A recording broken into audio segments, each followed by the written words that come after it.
भारत के बारे में जानकारी दी जा रही है।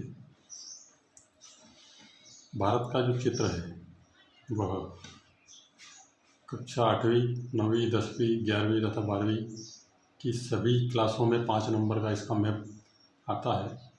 5 प्रश्न दिए जाते हैं इसमें। तो ये बहुत आसान चित्र है, इसको ध्यान से देखें सभी स्टूडेंट्स। इसको भरने के पहले इसकी दिशाएं हमें ज्ञात होनी चाहिए। दिशा ज्ञात करने के लिए इसका जो ऊपर वाला हिस्सा है ये उत्तर दिशा कहलाएगी, और इसी के जस्ट सामने दक्षिण। और पूर्व दिशा ज्ञात करने के लिए हमें ये देखना होगा कि जिधर से सूर्य उदय होता है, मतलब सूर्य उगता है, वो पूर्व दिशा कहलाएगी। तो ये इधर पूर्व रहेगी और इस तरफ पश्चिम दिशा। तो पूर्व, पश्चिम, उत्तर, दक्षिण।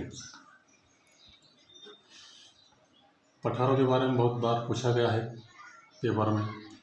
यहाँ पे शिलांग का पठार, यहाँ पे बांग्लादेश के ऊपर, दंडकारण्य का पठार, तेलंगाना का पठार, कर्नाटक का पठार, यहाँ पे कर्नाटक राज्य उसके अंदर ये पठार है, दक्कन का पठार, मालवा का पठार, ये पूरा मालवा क्षेत्र है, बुंदेलखंड का पठार।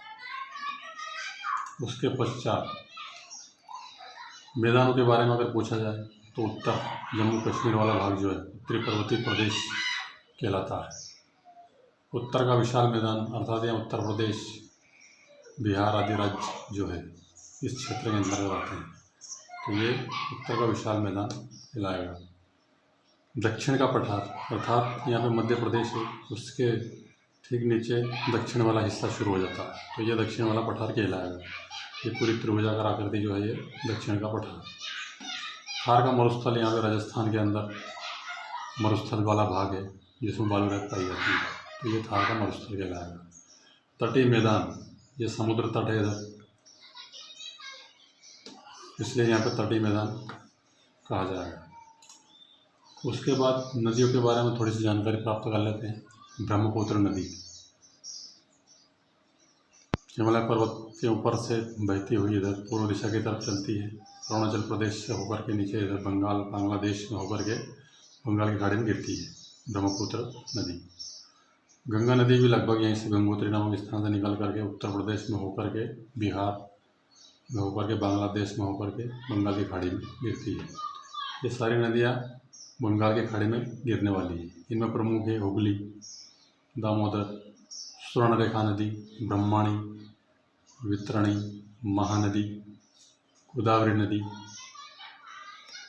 कृष्णा, पेन्नार, कावेरी आदि नदियाँ प्रमुख है। उसके बाद सिंधु नदी की बात करें तो यह सबसे लंबी नदी अगर कोई है तो वह सिंधु नदी है। भारत के अंदर 3180 किलोमीटर की लंबाई में फैली हुई है। भारत के मानसरोवर झील से निकल करके जम्मू कश्मीर में होती हुई पाकिस्तान में प्रवेश करती है। इसकी सहायक 5 नदियाँ हैं, झेलम, चिनाब, रावी, ब्यास, सतलुज। ये नदियाँ पंजाब में होकर के गुजरती है, इसलिए इन पंजाब का नाम इस नदियों के ऊपर ही रखा गया है। उसके अलावा ब्रह्मपुत्र के बारे में तो बता ही दिया है, 2900 किलोमीटर की दूरी में फैली हुई है। गंगा नदी की लंबाई है 2525 किलोमीटर।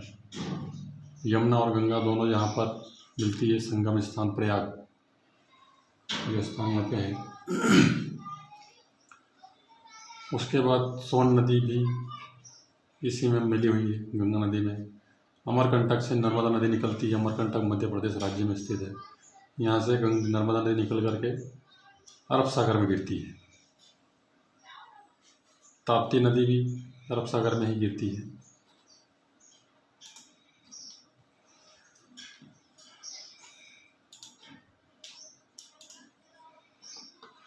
उसके बाद कर्क रेखा की बात करते हैं। कर्क रेखा के बारे में बहुत बार पूछा गया है। कर्क रेखा जो है गुजरात, मध्य प्रदेश, छत्तीसगढ़, झारखंड, पश्चिम बंगाल, मिजोरम आदि राज्यों से गुजरती है पूर्व से पश्चिम की तरफ।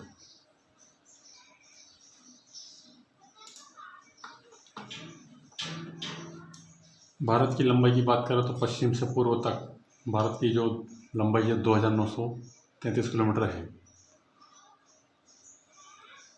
इसी तरह उत्तर से दक्षिण की तरफ बात करें तो भारत की जो लंबाई है 3214 किलोमीटर है।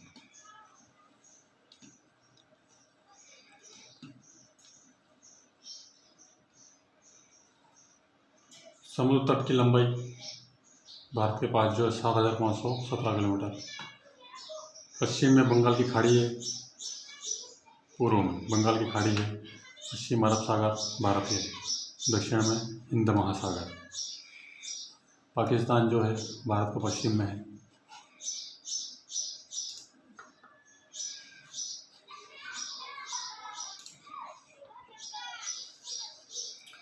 भारत के पूर्व में जो है प्रमुख रूप से म्यांमार देश, बांग्लादेश, पाकिस्तान पश्चिम में है, चीन उत्तरी देश, सिक्किम, भूटान, नेपाल और दक्षिणी देश श्रीलंका।